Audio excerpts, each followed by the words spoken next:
Hi, this is Megan with Beadaholique, and today I'm going to show you how to make a Japanese 8-in-2 chainmail bracelet with a Swarovski crystal edging on it.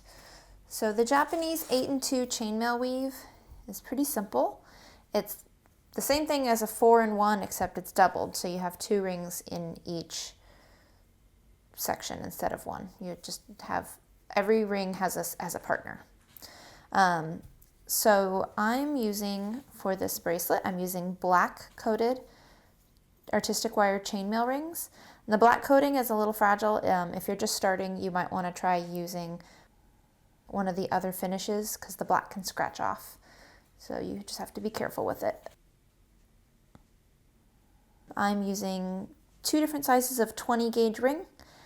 The larger ones are a 3/16 of an inch inner diameter, and the smaller ones are 7/64 of an inch inner diameter.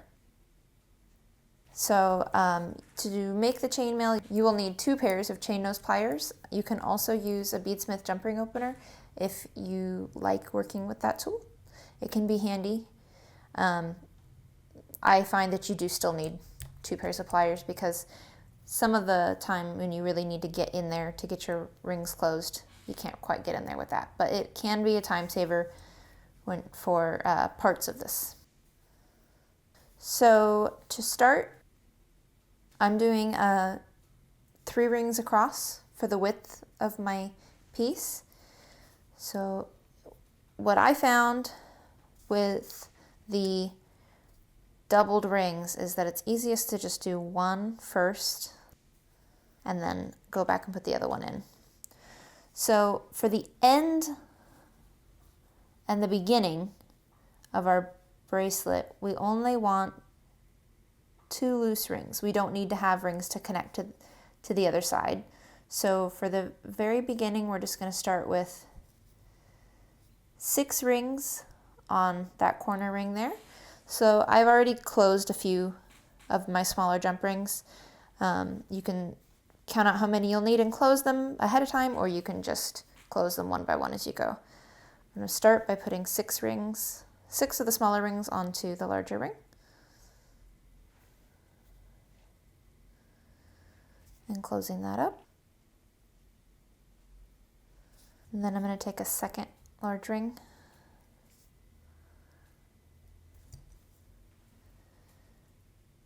And I'm going to put it through the small rings and just run it right along side of the first large ring.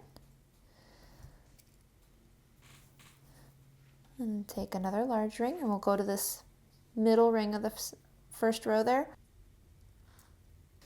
And you want to go through 2 of the smaller rings because in this weave, each large ring is connected by 2 small rings. And then before you close the second ring, you'll need to add 4 more rings.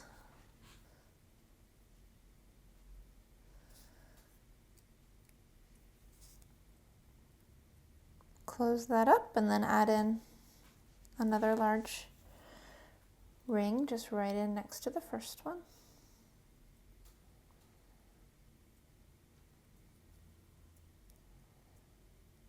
You want to make sure when you're adding in the second ring to any of these that it's just parallel with the first and not twisted around and tangled up in there. On that, I missed one of the other rings. You want to make sure that every time you get it right next to it and through all the same rings.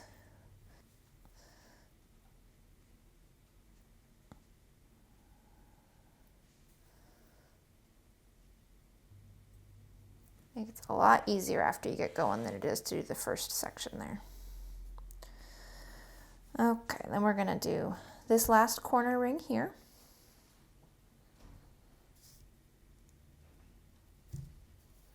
So again, you want to take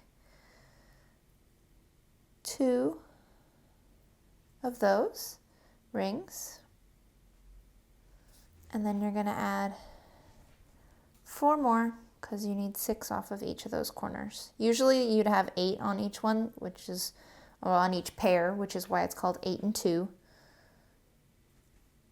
But on the corners, we're not going to have as many.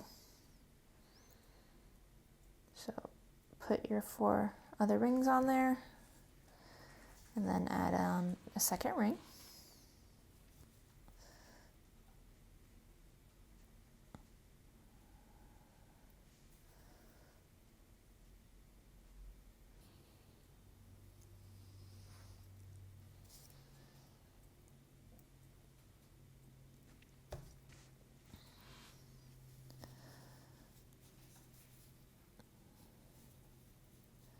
Okay, so your 3 rings should have 4 small rings loose on the top, not connected to anything but this set here, 2 in the middle and 4 on the bottom.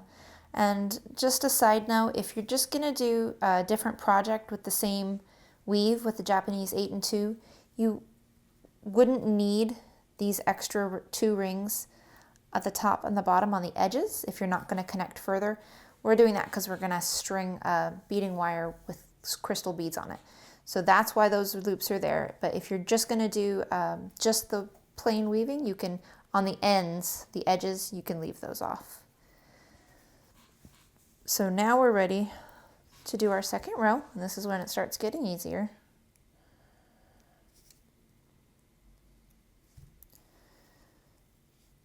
You're going to take your large ring and go through those 2 small rings.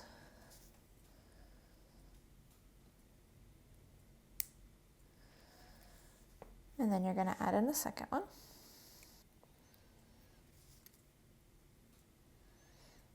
This kind of work can be where it's handy to wear the junk ring opener. You take another large ring, and you're going to continue to work to the right on your second row, and you're going to attach that to the 2 rings on the middle ring. So if you don't know how this works, we have a video on how to use the jump ring opener, but all you do is insert the ring and bend it with the pliers. It's very handy. You can close that up and then grab another jump ring and put it in right with that one.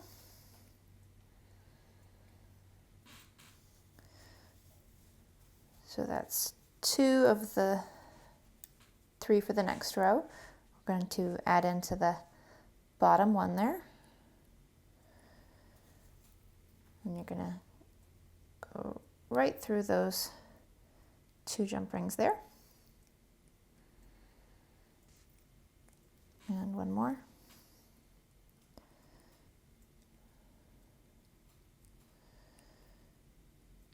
Just through the same 2.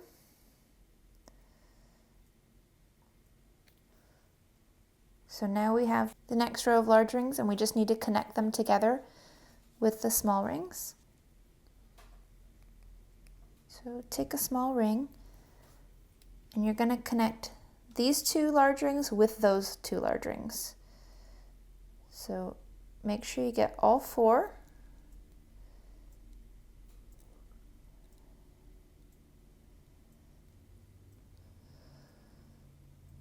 In a situation like this is where you really need the second pair of pliers so that you can get in there and close that up.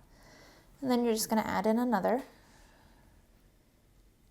And make sure again that you get all 4 rings.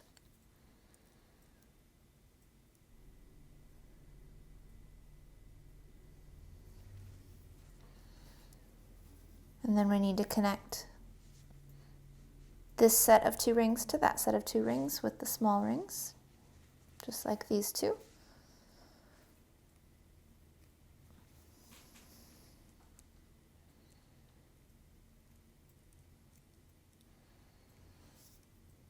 It's pretty easy to get the idea of this weave. It's not very complicated. Getting the hang of making it can be a little bit harder, but understanding how it should go together is pretty simple.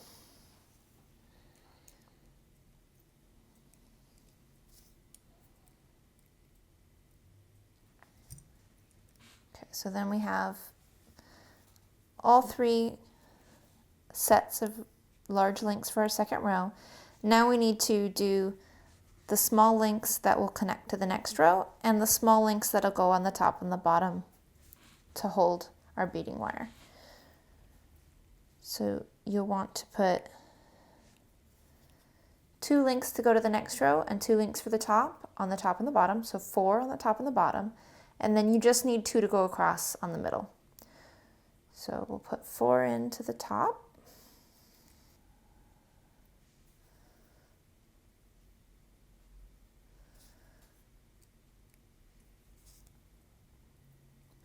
And then we'll put 2 onto the middle.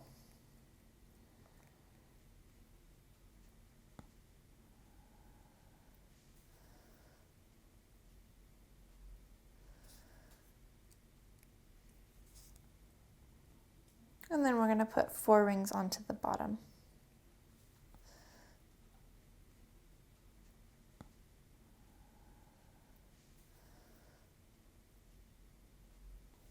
So when you have the rows done, you can see you have 2 rings on the top of each and 2 rings on the bottom of each, and then 2 facing the next. So you're just going to go in there with your large rings and attach 1 to each side of the last set and continue on for the length of the bracelet.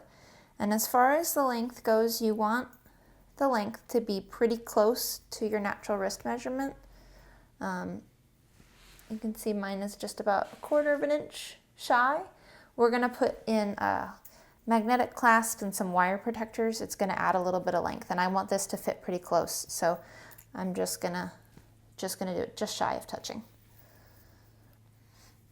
So once you have your Japanese 8 and 2 all the way down the line, as long as you want, then you're going to need some beading wire. I'm using black Beadalon beading wire. It's 0.15 inches. Also, 2 magnetic clasps. So 2 sets. And I'm using gunmetal findings, because we don't have all these specific findings in black. But the gunmetal is nice and dark. It won't be too bright against the dark colors. So you'll want to grab some crimp beads and some thread and wire protectors. And you'll want 4 of each. I cut 2 lengths of my beading wire, about 12 inches long a piece. You want to have a nice extra few inches to work with. You're going to put a crimp bead about 1 inch down onto your beading wire, and then thread your wire through the wire protector and back down through the other side. It's kind of hard to see. It just goes through the little tiny loops.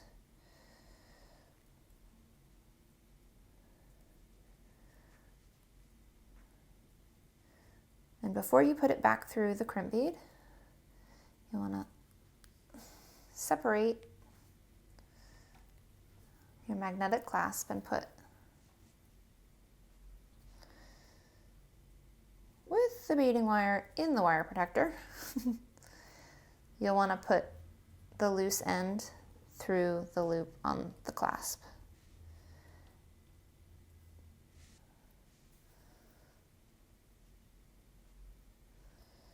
Take that down all the way into the bend of the wire protector there. Then you're going to move your crimp bead down and grab the tail in there. And then you're going to pinch close your wire protector so that the ends meet, and then use a crimping tool to crimp your crimp bead.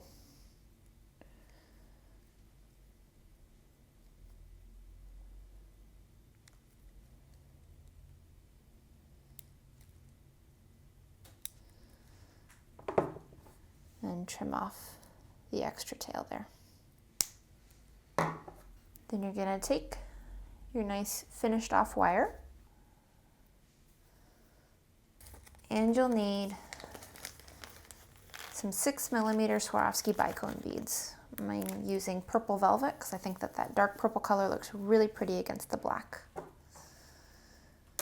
So take your beading wire and you're going to go through the rings. You're going to run it all the way through the rings that are sticking off the top. And between each set of rings, you're going to put a bead. So go through the bead and go through the next set of rings. And put on a bead.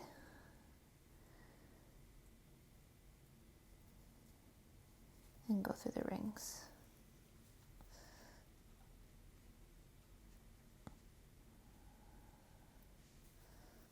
And you're just going to keep going all the way along until you get to the end, and then you're going to attach another end of the clasp with a thread protector and a crimp bead at that end, and you're going to continue doing the same on the other end. So once you've got the top and the bottom in, both of the rows you'll finish off with your crimp and wire protector just like you did when you started. So put the crimp bead on, bring your wire through the wire protector,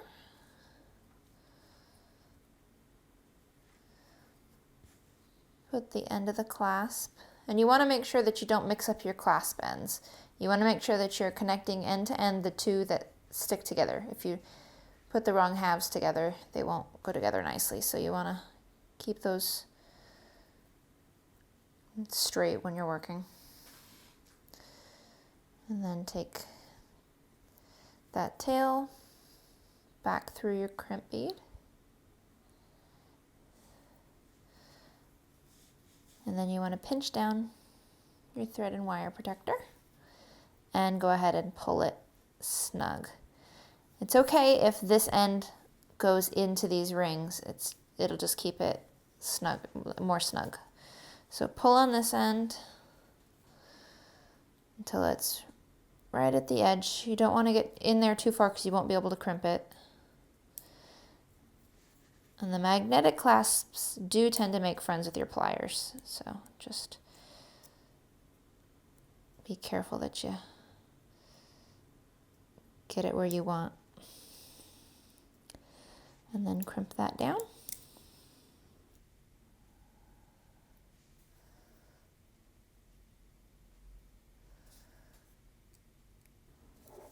And trim off the end.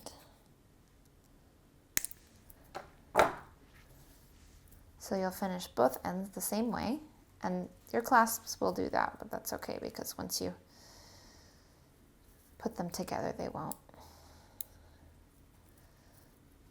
And that's what your finished bracelet looks like. And you can see you're adding about 1/2 inch in with those clasps on there. So when you're all done, it will be a nice snug fit to the bracelet. With a wider bracelet, always looks nice. And that's how you make a Japanese 8-in-2 chainmail bracelet with a Swarovski edging.